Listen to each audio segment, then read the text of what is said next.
Before the 2015-16 season began, bookmakers gave one team 5,000 to 1 odds to win the league title.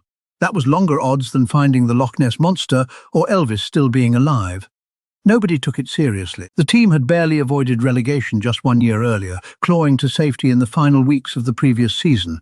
Their new manager, an experienced but often overlooked appointment, was widely expected to keep them in a relegation battle at best. Then strange things started happening. A striker who had been playing in non-league football just a few years earlier began scoring in match after match, eventually breaking a scoring record that had stood for decades. A defensive midfielder, signed for a bargain fee nobody noticed, became the engine no opponent could get past.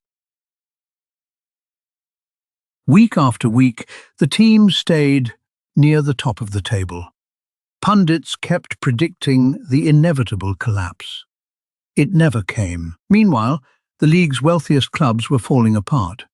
The reigning champions, expected to dominate again, had one of the worst title defences in the competition's history and fired their manager before the season was even half over. The scoring streak became a genuine phenomenon, covered by news outlets that normally ignored football entirely.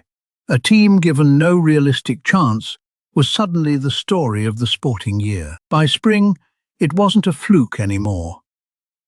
The team sat at the top of the table with weeks to go, and the impossible was starting to feel like it might actually happen. The title wasn't won on their own pitch, in front of their own fans.